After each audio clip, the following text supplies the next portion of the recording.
I mean, I'm not sure what causes it. I mean, I would say that when I drive a car or when I ride a bike, my style is a progressive style. So I'm generally looking ahead, and if there's a gap, or if there's a gap in a flow of traffic in a roundabout, I'm going to go into the gap rather than wait unnecessarily. But having said that, I always temper that with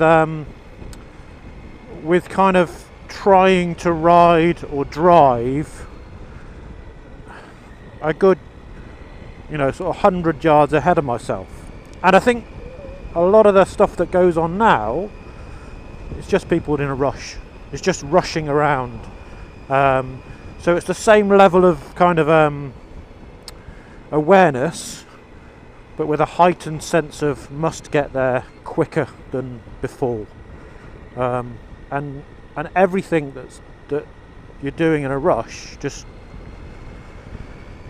I just think it makes it dangerous. You're not you're I think if you drive progressively, so if you drive if you drive around a problem or speed up to get away from an issue, if you're not fully aware, you've just kind of doubled the issue because you haven't seen what's ahead of you. You've just increased your speed into the problem that you didn't see.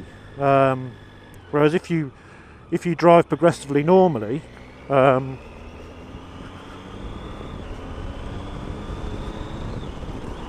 if that's your normal style, is progressive, you're kind of 2 or 3 cars ahead of yourself. You're planning to go that speed. So I think maybe it's not a driving style. I think it's just people are rushing all over the place. And I suppose the other big problem is it's you're more likely to get away with it than you were a couple of years ago. It's I mean, I'm not going far today, but I'm not sure if I'll see any evidence of any police activity. I'm not sure if I'll see any. If I do, then good, but I don't think I will. So I suppose if you think you're less likely to get caught for something, and your braking strain for criminality is quite low anyway, I think you're probably going to take the chance or risk whatever it is, or do whatever you were going to do, because you feel you're not going to get caught. It's a bit like now. So I may or may not be breaking the speed limit now, but I'm not hurting anybody else, and there's no chance of me getting caught. So my braking strain is quite low here.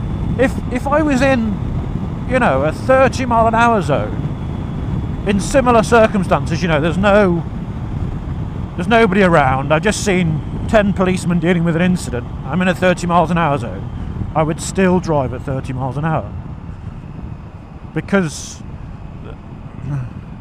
we make an informed, well, I know I do, I make an informed decision. That people have said this is 30 for a reason, I'm going to stick to it. I suppose, having said that, though, there is an argument for I'm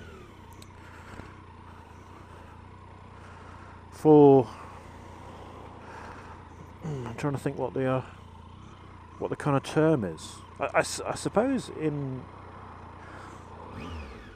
the biggest terms, we've lost the black and whiteness of the world. Everything's gone grey. There's too much grey in the world. And I suppose what I mean by that is that there's always a fair amount of doubt as to whether you're doing the right thing or not. And I think speed is a classic example of that. If you're driving, sort of, I suppose 10 years ago, you would tend to be in a 30 or a national speed limit. It's very rare you found yourself in anything other than a 30 or a national speed limit, because it was black and white. You know, there's no people here, national speed limit. There's people here, 30. End of conversation. You know, there is no kind of grey area. Whereas now, you know, you drive, you know, you drive less than 10 miles and you'll go through a 20, a 50, then to a 40, then down to a 30, then back up to a 50, and then a 60. So in essence, you have no idea. Well, no, you would have an idea what speed you're in, because, you know, the speed limits are there, and and there are repeaters, so there's loads of signs around to make sure you know what speed you're doing, because you need to be told, because there's generally no real reason for it, you know. So I'm sure you have it. There are roads that are, you know, virtually exactly the same as each other. One's a national speed limit and the other's a 40, for no reason. And you just think, why?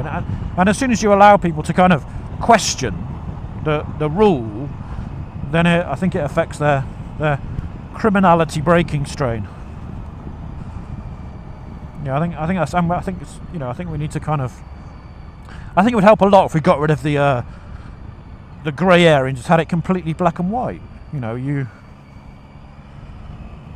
I'm in a location now where there are no houses about, there's nothing going on, so this is national speed limit, isn't it? I think it is.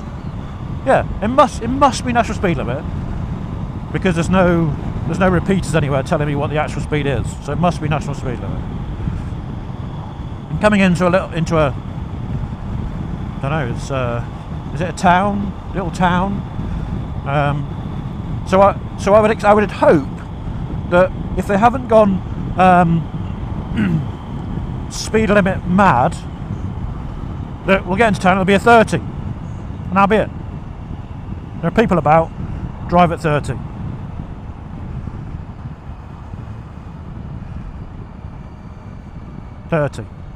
Perfect. So I now know that there are people around and I have to drive at 30 miles an hour. End of issue. End of problem.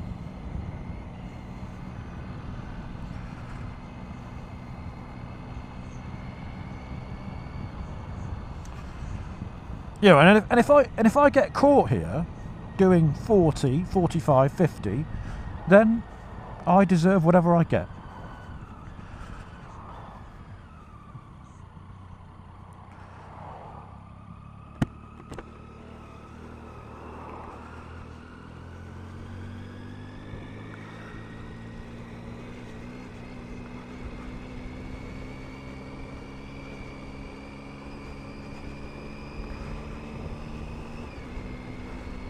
It's still 30. We haven't entered a location where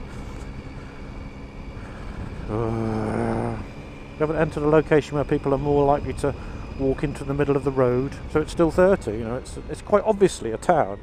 There's quite obviously people wandering around. So it's quite obvious that we should be driving at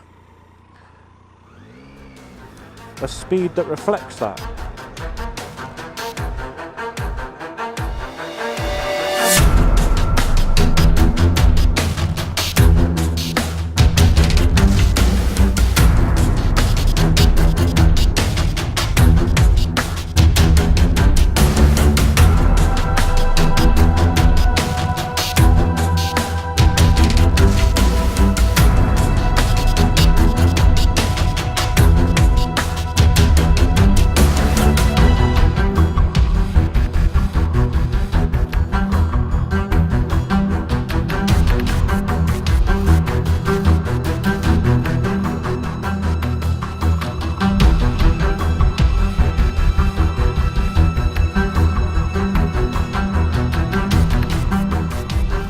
See,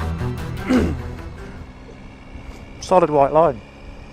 My braking strain for criminality doesn't go past solid white line.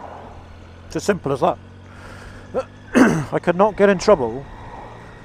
There you go. And I suppose I